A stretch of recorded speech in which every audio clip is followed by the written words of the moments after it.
नमस्कार. मैं सावित्री. मैं खंडोजी नेवसे पाटलाची पोर. माझा बा पाटील होता. जितकं बा माझ्यावर प्रेम करायचा तितकंच आई बी करायची. आई मला बाजारला घेऊन जायची, जिलेबी द्यायची.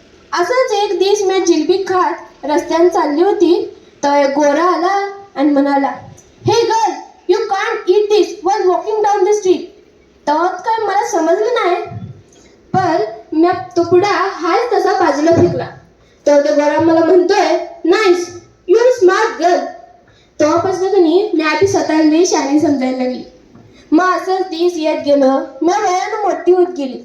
मी पुऱ्या 9 वर्षाची झाली. तेव्हा आजूबाजूची माणसं म्हणायला लागली, पोरीचं लगीन करून द्या.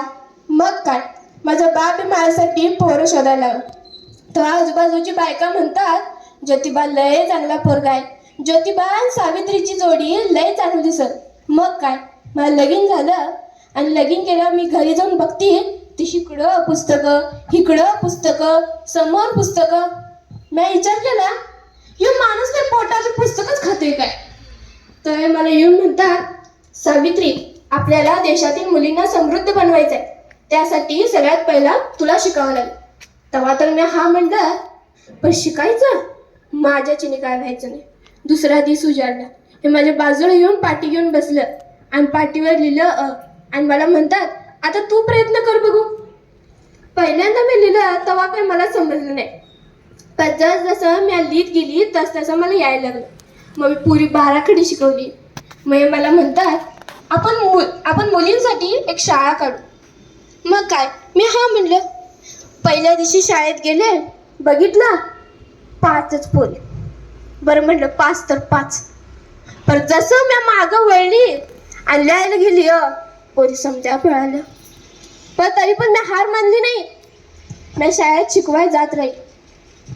असंच मी रोज जात होती तर एक दिवस समाजातला एक माणूस आला आणि माझ्या सासऱ्याला म्हणतो कसा, अहो ज्योतिबाचे बाबा आपल्या समाजात मुलींना शिकवत नाही आणि तुमचा मुलगा आणि सून पोरींना शिकवायला निघाला. मग काय, माझ्या सासऱ्याला म्हणतो, ज्योतिबा बाहेर ये. हे बाहेर आलं आणि माझ्या सासऱ्याला म्हणतो, हे तू काय करतोय, आपल्या समाजात मुलींना शिकवत नाहीस आणि तू मुलींना शिकवायला निघालेस, चालतं हो माझ्या घरातून. ते काय म्हणली मी, खाली मान करून घराच्या बाहेर निघलो. मी म्हणते यांना, पुढचं चालला सा, मी बी येते. तर मला म्हणतात, नको सावित्री, तू इथेच थांब. तर मी म्हणते, नाही, मुलींना शिकवण्यात मांजा बी वाटा पाहिजे. मग काय, डोक्यावर उन्हाचा कहर, पायात काही नाही. आम्ही तसंच घराच्या बाहेर निघालो. तेव्हा उस्मान शेखनं मला आसरा दिला. म्हणाला, मी तुमच्या पाठीशी सख्या भावासारखा उभा आहे. तर मला म्हणतात, आपण मुलींसाठी मोठी शाळा काढू. तेव्हा कुठं जाऊन आम्ही भिडेवाड्यात मुलींसाठी शाळा काढल्या. या देशातल्या कानाकोपऱ्यातल्या गावागावच्या पोरी शिकल्या. पण यो समाज अजून बी सुधारला नव्हता आणि आजही एकेका ठिकाणी मुलींना शिकण्यास मिळत नाही. तर माझी मनापासून अशी इच्छा आहे की त्या मुलींना सुद्धा शिकायला मिळावं. कारण विद्येविना मती गेली, मतीविना नीती गेली, नीतीविना गती गेली, गतीविना वित्त गेले, वित्तेविना शूद्र खचले. इतके अनर्थ एका महाविद्येने केले. धन्यवाद.